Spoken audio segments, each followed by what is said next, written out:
পর্দাফাঁস SIR শুনানি পর্বে প্রবীণ ও অসুস্থদের সুবিধার জন্য নির্বাচন কমিশনের যাবতীয় প্রচেষ্টা বিফলে যাচ্ছে ভোট ব্যাংকের রাজনীতির কারণে। কিন্তু এর পেছনে কারা, খোঁজ নিল দূরদর্শন।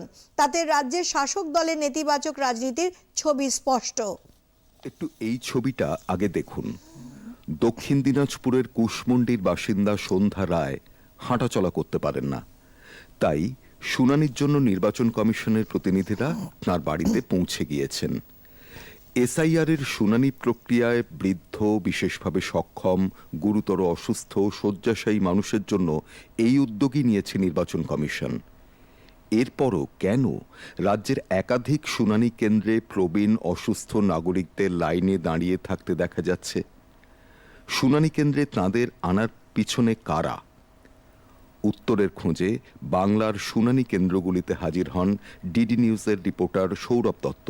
রাজ্য মুখ্য নির্বাচনী আধিকারিকের কার্যালয়ের তরফে সুস্পষ্টভাবে জানিয়ে দেওয়া হয়েছে যে 85 ঊর্ধ্ব সিনিয়র সিটিজেন যারা আছেন তাদের শুনানি কেন্দ্রে আসার প্রয়োজন নেই। একই সঙ্গে জানিয়ে দেওয়া হয়েছে শয্যাশায়ী, গুরুতর অসুস্থ, হাঁটতে চলতে পারেন না, এই ধরনের ব্যক্তিদেরও, মানুষজনেরও শুনানি কেন্দ্রে আসার প্রয়োজন নেই। তারপরেও প্রবীণ নাগরিক, এই ধরনের অসুস্থ ব্যক্তিরা শুনানি কেন্দ্রে আসছেন, সেই ছবিতে ছেদ পড়ছে না। কারণটা কি? রাজ্য মুখ্য নির্বাচনী আধিকারিক মনোজ কুমার আগরওয়াল সুস্পষ্টভাবে জানিয়েছেন যে এর পিছনে কারা রয়েছে সেটা তারা খতিয়ে দেখছেন। বিএলওদের দায়িত্ব রয়েছে সেই তথ্য পৌঁছানোর ক্ষেত্রে। বিএলও সুপারভাইজার যারা রয়েছেন তাদের দায়িত্ব রয়েছে। তারা কি দায়িত্ব পালন করছেন?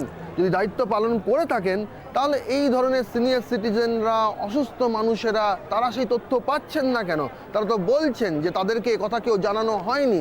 বিএলও তো বলছে যে আপনাদের আসার দরকার নেই। বলেনি কিছু? বিএলও বলেনি কিছু? কমিশন বলছে আপনাদের আসার দরকার নেই। বিএলও বলেনি আমাদের বিএলও বলেছে কি অ্যাম্বুলেন্স করে লোক যাচ্ছে। আর আপনাদের তো উনি বেড রেস্টের লোক, উনি অসুস্থ, কিডনির পেশেন্ট, তারপরে হাই প্রেশার, আর আমি আর কিচ্ছু বলতে পারছি না। আজকের মধ্যে আসতে হবে। আমি তো কালকে যাইতে পারি নাই, মেয়ে ছিল না বাড়িতে। আজকে ওই যে আমাদের পাশের বাড়ির ছেলেটা ওরা আইছে, তখন আমার নিয়ে এসেছে। এটা তো হ্যারাসমেন্ট। আপনাদের তো আসার দরকার নেই, আবার আজকে ডেকেছে, আবার আজকে বলছে যে হবে না। না, আবার বলছে 6 তারিখে আসো। হ্যাঁ, 6 তারিখ। আপনার পক্ষে বারবার এভাবে আসা সম্ভব? কি করবো বাবা, আমার তো করার কেউ নাই। অন্যদিকে দেখা যাচ্ছে যে শুনানি কেন্দ্রের বাইরে তৃণমূল কর্মীরা শিবির খুলে বসে আছেন। সেখানে ফটোকপির মেশিন রয়েছে, হুইল চেয়ার রয়েছে। পাড়া থেকে তারা বয়স্ক মানুষদের শুনানি কেন্দ্রে নিয়ে আসছেন অটোয় করে, ভ্যান রিক্সা করে, এবং তারা সেটা বলছেন যে তারা এই কাজে যুক্ত রয়েছেন। দুদিন আগে এই নোটিশটা সার্ভ করেছে, সেটা তো কর্মকাণ্ডের মধ্যে পড়ে না।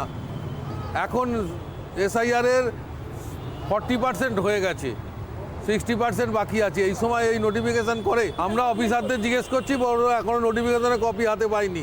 আর কবে বাড়িতে পৌঁছবে মানুষের? একদিকে কমিশনের নির্দেশ, আর বাস্তবের মাটিতে তৃণমূল কর্মীদের সক্রিয়তা, দুটো ছবি বিপরীত।